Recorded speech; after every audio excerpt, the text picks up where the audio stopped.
What's up, college sports fans? I'm Stucky. I'm Colin Wilson. I'm Mike Calabrese. I'm Maria Marino. I'm Charlie Disturco, and we're excited that the Big Bets on Campus brand is launching its very own YouTube channel. You'll be able to find every episode of the BBOC podcast, live shows, and other college sports content on this new channel. Not only will the channel be dedicated to betting on college sports, but you'll also be able to find exclusive interviews with former college athletes, college football power rankings, and updates on other topics like the brand new College Football 25 video game series and the ins and outs of the recruiting trail all the way down to the transfer portal.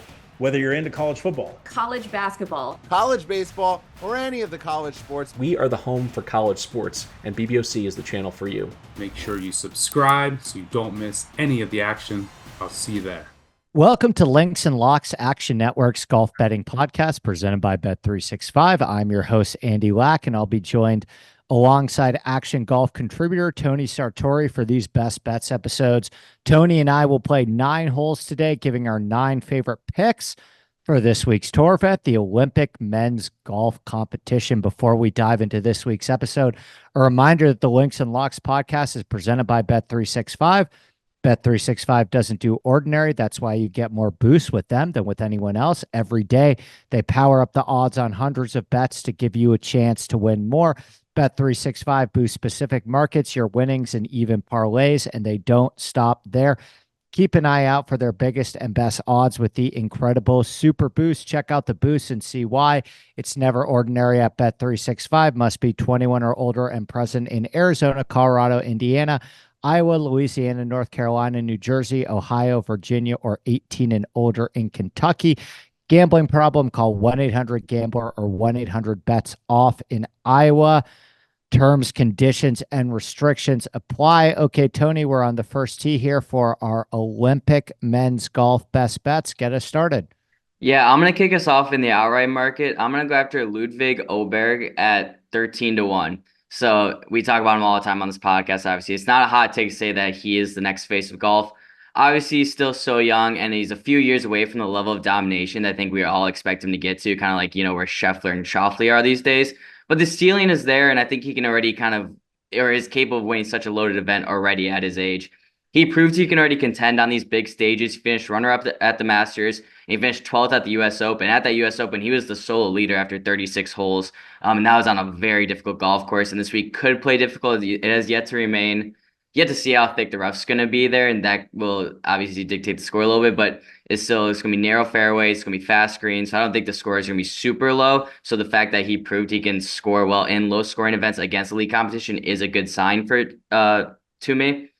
So, like I just said, this week is all about accuracy off the tee and on the approach due to the tight fairways and abundance of bunkers and water hazards that line this venue. You also need to stick your approach shots close on these large greens that run fast, and because these tight approach shots can really eliminate, with how fast they're expected to run, there's going to be a lot of 2 or 3 putts, and if you're sticking your approach shots close, you're saving a lot of strokes on the greens as well. And I think this type of course suits a guy like Ludwig very well. He has gained true strokes on the approach in 10 consecutive tournaments. He's also been more accurate off the tee than the field average in 8 of those 10 events. He's one of my favorite players to watch. I think he's one of the best players in the world. And at 13-1, I think that's kind of a price that I'm comfortable backing him at.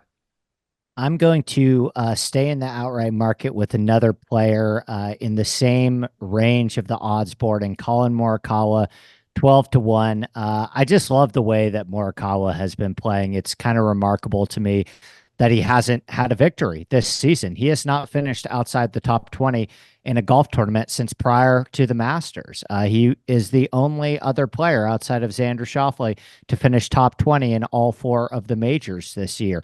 A large reason for the success and the higher floor that we're seeing for Morikawa is that this has been the best short game year of his career. He's putting unbelievably well at the moment too. And of course, we always know that we can rely on his ball striking. In fact, he's coming off his best ball striking performance of the entire season at the Open Championship. I love him on golf courses that emphasize driving accuracy and middle iron play.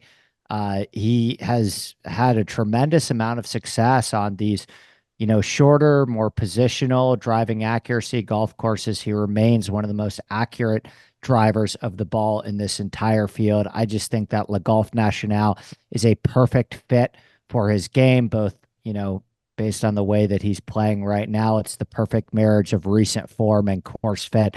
I'm going with Colin Morikawa 12-1 to capture the Olympic gold medal. And in our typical fashion, I have him in the first round leader market at 18-1. Literally on the first line on my notes for him, I literally put, I believe that Morikawa is a great bet in any market this week. The only reason I'm doing this one to the outright is just because of the price upgrade and how fast of a starter he's been. So I can get him at 18-1 in the first round leader market, and he ranks third on tour this season, first round scoring average. And like you said, we know what we're going to get from the ball striking. He's coming off that brilliant performance. He's been flirting with contending in every single major this year. He's flirting with contending basically in every tournament he's been in for the past 3 years.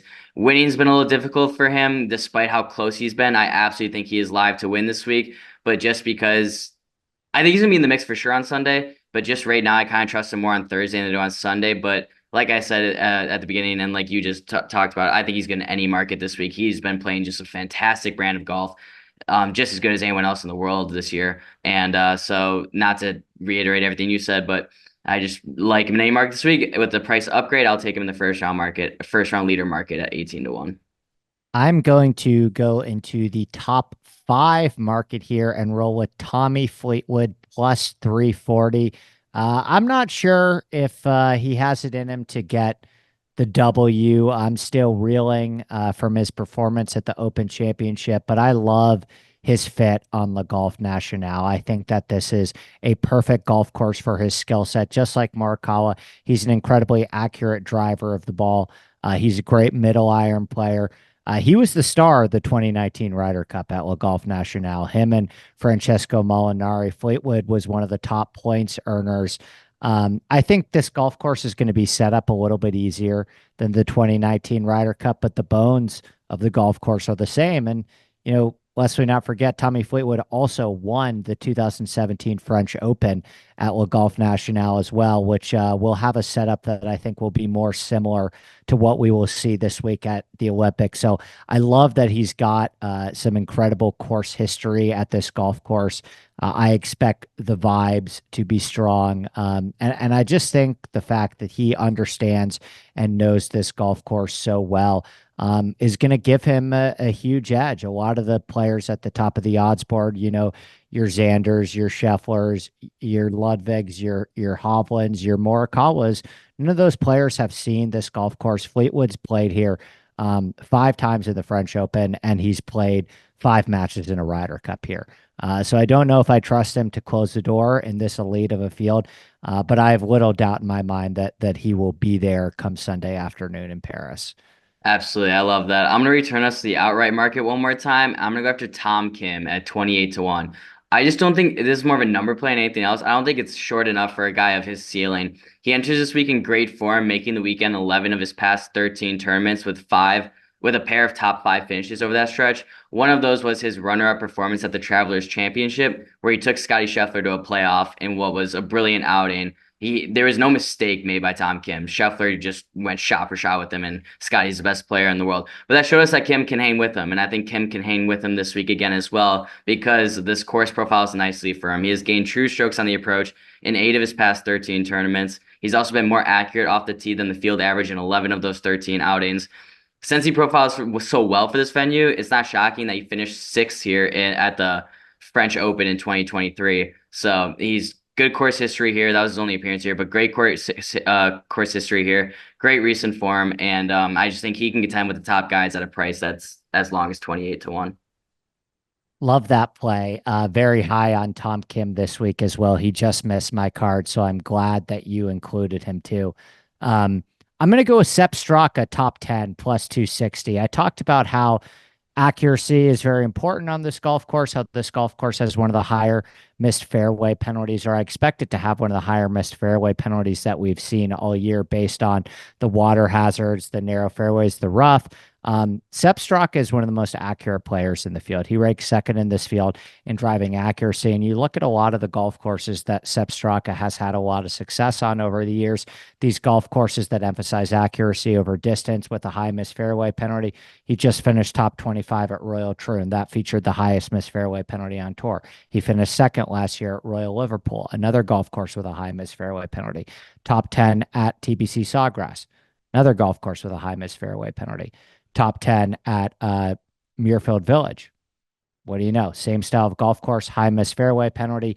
He won the Honda Classic. That's another water heavy golf course with a high miss fairway penalty, and finished second in Memphis, another golf course with a ton of water and a high miss fairway penalty. I think it's safe to say that Sepp Straka consistently raises his baselines on these types of layouts. I expect him to have a very strong week in Paris, top 10 plus 260. I love that. I don't have him on my betting card this week, but he's in a few of my DFS lineup, so big fan of that play. I'm gonna go to the first round leader market, and I'm gonna go after Shane Lowry at 25-1. So he enters this week in great form, making the weekend in 16 consecutive tournaments, 8 top 20 finishes over that stretch, including his team win at the Zurich Classic alongside Rory. Now, Rory carried him down the stretch that week, and I don't necessarily trust Lowry's ability to close out against this heavy of a field. But at the same time, I do trust his ability, or at least potential, to take down an individual round. So why not the first round, considering that he ranks 37th on tour this season in first round scoring average? This course profiles well for him. He's gained true strokes on the approach in 13 of his past 14 tournaments, of which ShotLink data was available. Therefore, it shouldn't be surprising that he's posted 2 top 17 finishes over his past 3 appearances at this venue. He was also the first round leader at this year's Arnold Palmer Invitational. That was a loaded field as well, just like it's going to be a pretty stacked field at the Olympics, obviously. So proved he can do it against elite competition. He's in great form, and with his good course history here, I think there's worse bets to make than Lowry to lead after Thursday at 25-1. I am going to finish us off with finish my picks with another first round leader play as well, and go with Corey Connors 30-1 for many of the same reasons that I liked Sepp Straka, that I liked Colin Morikawa, that I liked Tommy Fleetwood. Corey Connors is one of the most accurate drivers of the ball in this entire field, and he is a great mid to long iron player as well. He's playing some great golf at the moment. He hasn't missed a cut all year, coming off another top 30 finish at the Open Championship. He finished top 30 at both the Scottish Open and the Open Championship, gaining over 3 strokes on approach in both appearances. He's played some great golf this year. The short game has been improving. He's been putting better as well. And he's one of the best round 1 performers in this entire field too. So I am going to go with Corey Connors 30-1 in the first round later market. Well, you made my job really easy, because that was my final pick. Corey Connors 30-1 in the first round leader market. Not to reiterate everything you said, but he's the second. I think it's a very fair argument to make. He's the second best ball striker in this field behind Scotty Scheffler, and he's gained true strokes on the approach in 23 consecutive tournaments. He's also been more accurate off the tee than the field average in 16 of those 23 tournaments. He has not won, which is why I prefer him in the first round leader market more than the outright one, and he ranks 10th on tour this season in first round scoring average. But again, just to hound on what you said, just brilliant ball striker, great mid to long iron player, accurate off the tee, profiles exactly what you want from someone at this venue, and you're going to give us 30-1 for him to lead after Thursday. I think that's a great price, so I'm right with you on that. That will do it for our special shortened best bets episode for the Olympics. Before we get out of here, a final reminder that the Links and Locks podcast is presented by Bet365. Bet365 doesn't do ordinary. That's why you get more boosts with them than with anyone else. Every day they power up the odds on hundreds of bets to give you a chance to win more. Bet365 boosts specific markets, your winnings, and even parlays, and they don't stop there. Keep an eye out for their biggest and best odds with the incredible Super Boost. Check out the boost and see why. It's never ordinary at Bet365. Must be 21 or older and present in Arizona, Colorado, Indiana, Iowa, Louisiana, North Carolina, New Jersey, Ohio, Virginia, or 18 and older in Kentucky. Gambling problem? Call 1-800-GAMBLER or 1-800-BETS-OFF in Iowa. Terms, conditions, and restrictions apply. As a reminder, our action experts Spencer Aguiar and Nick Bretwish return with host Roberto Arguello tomorrow for our Olympics betting preview right here on the Links and Locks podcast. So for Tony Sartori, I'm your host, Sandy Lack, and we'll see you back here next week on the Links and Locks podcast presented by Bet365.